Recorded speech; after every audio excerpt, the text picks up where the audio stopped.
साथियों इलेक्ट्रिकल के top 50 formula आपको इस एक वीडियो में मिलने वाले हैं। ये सभी फॉर्मूला आपके उन भारत की सभी एग्जामों में, जैसे मेट्रो, रेलवे, लोको पायलट, बिजली विभाग, पावर ग्रिड जैसे टेक्निकल एग्जाम है, उन सभी में दोस्तों काम आने वाले हैं। तो यहाँ पर है आपका पहला फॉर्मूला है दोस्तों ओम्स लॉ। यहाँ पर दोस्तों ओम्स लॉ क्या होता है? V बराबर आई आर। V यानी कि वोल्टेज, I यानी कि करंट और R यानी कि रजिस्टेंस। दूसरा फॉर्मूला है दोस्तों करंट का, I बराबर V अपॉन आर। यहाँ पर I क्या है? यहाँ पर करंट है। तीसरा फॉर्मूला आपका रेजिस्टेंस का क्या होता है? आर बराबर वी अपॉन आई।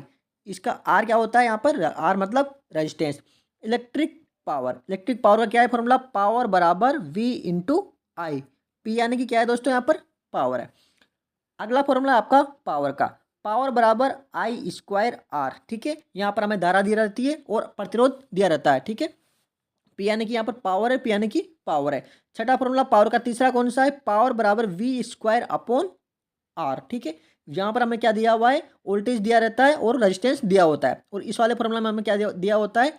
धारा दी होती है और रेजिस्टेंस दिया होता है। ठीक है, अगला फॉर्मूला है electrical energy, E equal to P into T. ये क्या है? यहाँ पर एनर्जी है और टी यानी कि टाइम है। साथियों डायरेक्ट फॉर्मूला आपसे पूछे जाते हैं और उनके क्या मतलब होता है, किस कोड का, वो भी आपसे पूछा जाता है। अगला फॉर्मूला है कंडक्टर रेजिस्टेंस। कंडक्टर रेजिस्टेंस यानी कि R is equal to rho L upon A. R rho क्या है? यहाँ पर रेजिस्टिविटी, एल क्या है? लेंथ है। अगला फॉर्मूला है आरएमएस वोल्टेज क्या होता है? तो V equal to maximum voltage upon root 2।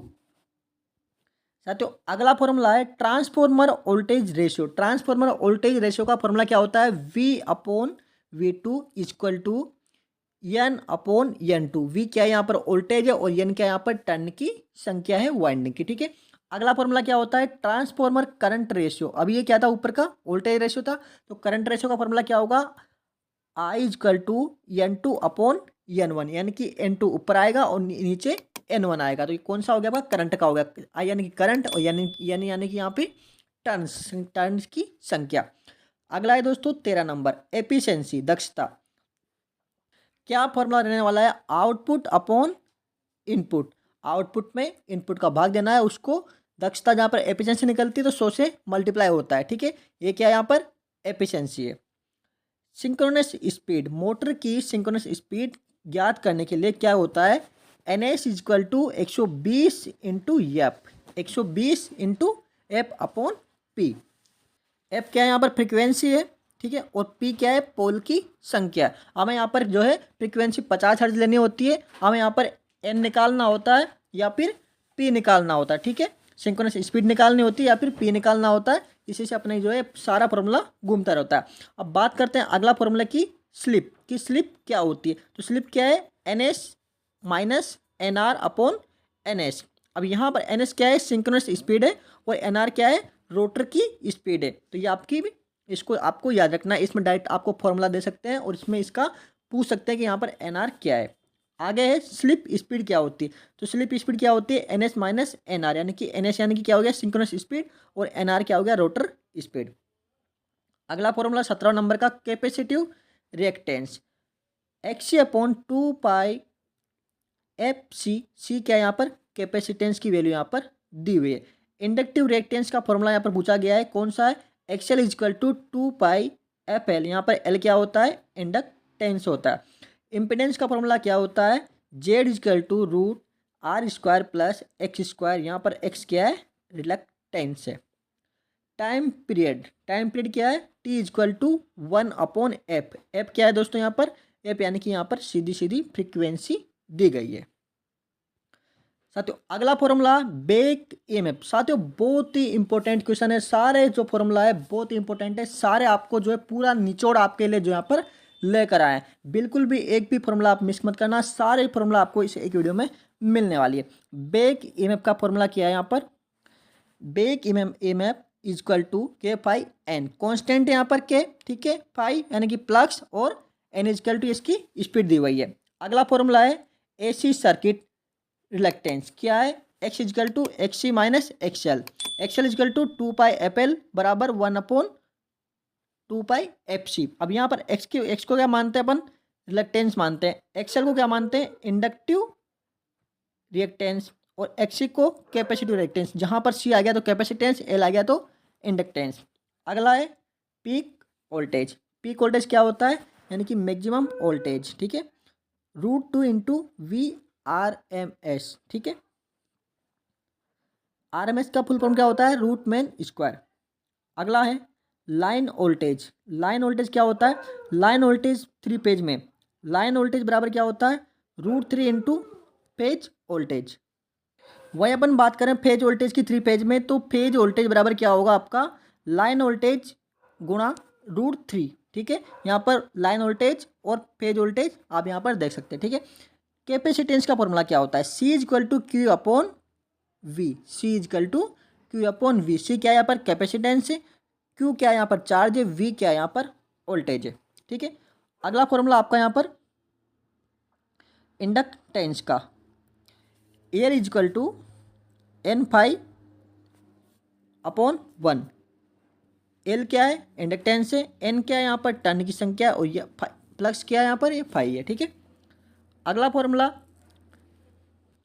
Resonance frequency का फॉर्मूला यहाँ पर दोस्तों आपका देख सकते हैं, FR = 1/2πfc रेजोनेंस फ्रीक्वेंसी, और यहाँ पर एल क्या है इंडक्टेंस है। चार्जिंग टाइम ऑफ कैपेसिटर, यानी कि चार्जिंग टाइम ऑफ कैपेसिटर का फॉर्मूला क्या होता है, T = 5 × R/C। टी क्या है यहाँ पर टाइम है और आर क्या है रेजिस्टेंस है। वैसे ही दोस्तों डिस्चार्जिंग टाइम ऑफ कैपेसिटर क्या है, T = R/C, ठीक है। तो ये आपका यहाँ पर अपने 30 फॉर्मूला यहाँ पर पूरे कर लिए। अगला वाला अपना 31वें नंबर का, तो कंडक्टेंस क्या है, G = 1/R, यहाँ पर R क्या है रेजिस्टेंस है। सीरीज रेजिस्टेंस का फॉर्मूला क्या है, R1 + R2 + R3, ये आपका सीरीज रेजिस्टेंस का। पैरेलल का फॉर्मूला क्या है, 1/R1, 1/R2, 1/R3। Parallel capacitor का फॉर्मूला क्या है, C1 C2 + C3, जैसे आपका सीरीज का होता है वही आपका इसका पैरेलल का होता है। सीरीज कैपेसिटर का फॉर्मूला क्या होता है, जो सीरीज में पैरेलल होता है रेजिस्टेंस में, वही आपका सीरीज में कैपेसिटर का होता है, ठीक है। यहाँ पर इसका जस्ट उल्टा उल्टा हो जाए, देख सकते हैं आप इन चारों का, यहाँ से लेके यहाँ तक आप देखिए, ठीक है। इसका सीरीज था वो इसका पैरेलल है, ठीक है।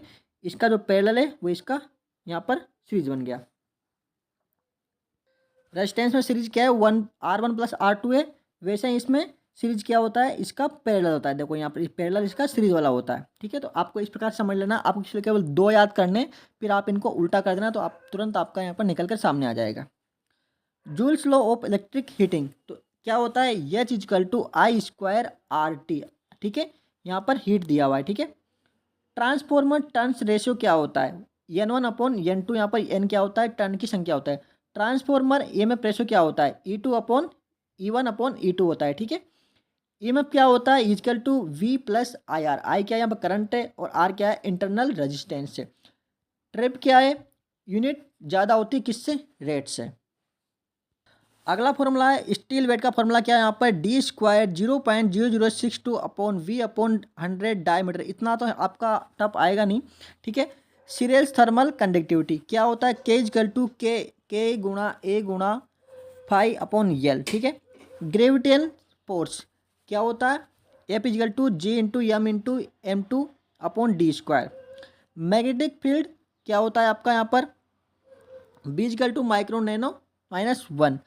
मैग्नेटिक फील्ड क्या होता है आपका, B = माइक्रोन 1 × I × N/2R।